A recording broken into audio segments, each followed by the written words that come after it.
Country of origin. Country of origin, COO, represents the country or countries of manufacture, production, design, or brand origin where an article or product comes from. For multinational brands, COO may include multiple countries within the value creation process. There are differing rules of origin under various national laws and international treaties. Country of origin labeling, COOL, is also known as place-based branding, the made-in-image or the nationality bias. In some regions or industries, country of origin labeling may adopt unique local terms such as terroir used to describe wine appellations based on the specific region where grapes are grown and wine manufactured.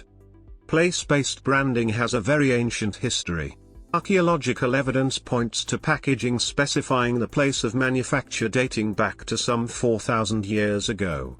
Over time, informal labels evolved into formal, often regulated labels providing consumers with information about product quality, manufacturer name and place of origin. Definition. Country of origin of a product can have several possible definitions. It can refer to history of country of origin labeling. The inclusion of place of origin on manufactured goods has an ancient history. In antiquity, informal branding which included details such as the name of manufacturer and place of origin were used by consumers as important clues as to product quality. David Wengrow has found archaeological evidence of brands, which often included origin of manufacture, dating to around 4,000 years ago. Producers began by attaching simple stone seals to products which, over time, were transformed into clay seals bearing impressed images, often associated with the producer's personal identity, thus providing information about the product and its quality. For instance, an object found in a royal burial tomb in Abydos, southern Egypt, and dating to around 3000 BCE, carries brand elements that would be very familiar to modern consumers. Inscriptions on the surface denote a specific place of manufacture, finest oil of Chihenyu, a region in modern-day Libya. In China, place names appear to have developed independently during the Han Dynasty, 220 BC to AD 200. Brand names and place names were relatively commonplace on goods. Eckhart and Benton have argued that in the absence of a capitalist system, branding was connected to social systems and cultural contexts, that brand development was a consumer-initiated activity rather than the manufacturer push normally associated with Western brand management practices. Diana Tweed has shown that amphora used in Mediterranean trade between 1500 and 500 BCE exhibited a wide variety of shapes and markings, which provided information for purchasers during exchange. Systematic use of stamped labels dates appears to date from around the 4th century BCE. In a largely pre-literate society, the shape of the amphora and its pictorial markings functioned as a brand, conveying information about the contents, region of origin and even the identity of the producer, which were understood to function as signs of product quality. The Romans preferred to purchase goods from specific places, such as oysters from a Londinium and cinnamon from a specific mountain in Arabia, and these place-based preferences stimulated trade throughout Europe and the Middle East. In Pompeii and nearby Herculaneum, archaeological evidence also points to evidence of branding and labeling in relatively common use. Wine jars, for example, were stamped with names, such as Lasius and Eumachius, probably references to the name of the producer. Carbonized loaves of bread, found at Herculaneum, indicate that some bakers stamped their bread with the producer's name. Umbricius Scoras, a manufacturer of fish sauce, also known as garum, in Pompeii circa 35 CE, was branding his amphora which traveled across the entire Mediterranean. Mosaic patterns in the atrium of his house were decorated with images of amphora bearing his personal brand and quality claims. The mosaic comprises 4 different amphora, one at each corner of the atrium, and bearing labels as follows. Scora's fish sauce was known to be of very high quality across the Mediterranean, and its reputation traveled as far away as modern France. During the medieval period in Europe, numerous market towns sprang up and competition between them intensified. In response to competitive pressures, towns began investing in developing a reputation for quality produce, efficient market regulation and good amenities for visitors. By the 13th century, English counties with important textile industries were investing in purpose-built halls for the sale of cloth. London's Blackwell Hall became a centre for cloth. Bristol became associated with a particular type of cloth known as Bristol Red. Stroud was known for producing fine woolen cloth. The town of Worsted became synonymous with a type of yarn. Banbury and Essex were strongly associated with cheeses. Casson and Lee have argued that the chartered markets of England and Europe in medieval times were using the regional market's reputation as a sign of produce quality and that this acted as an early form of branding. Following the European age of expansion, goods were imported from afar. Marco Polo, for example, wrote about silk from China and spices from India. Consumers began to associate specific countries with merchandise: calico cloth from India, porcelain, silk and tea from China, spices from India and Southeast Asia, and tobacco, sugar, rum and coffee from the New World. By the late 19th century, European countries began introducing country of origin labeling legislation. In the 20th century, as markets became more global and trade barriers removed, consumers had access to a broader range of goods from almost anywhere in the world.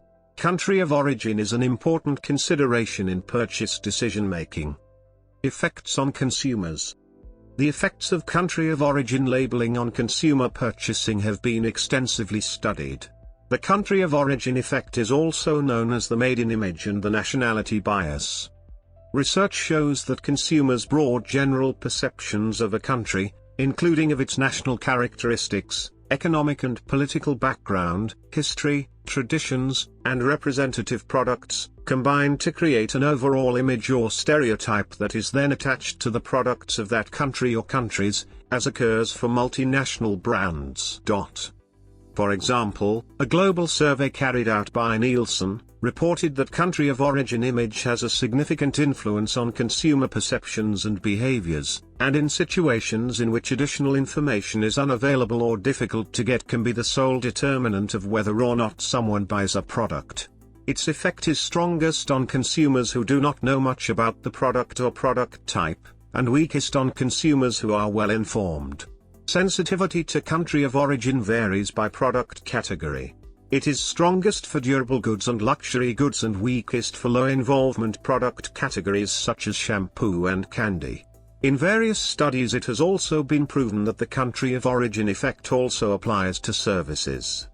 Several studies have shown that consumers tend to have a relative preference to products from their own country or may have a relative preference for or aversion against products that originate from certain countries, so-called affinity and animosity countries. Labeling requirements. The requirements for country of origin markings are complicated by the various designations which may be required, such as made in X, product of X, manufactured in X, etc. They also vary by country of import and export. For example, United States. Section 304 of the Tariff Act of 1930 as amended, 19 U.S.C. Section 1304, requires most imports, including many food items, to bear labels informing the ultimate purchaser of their country of origin. Meats, produce, and several other raw agricultural products generally were exempt. The 2002 Farm Bill, PL 107-171, Sec.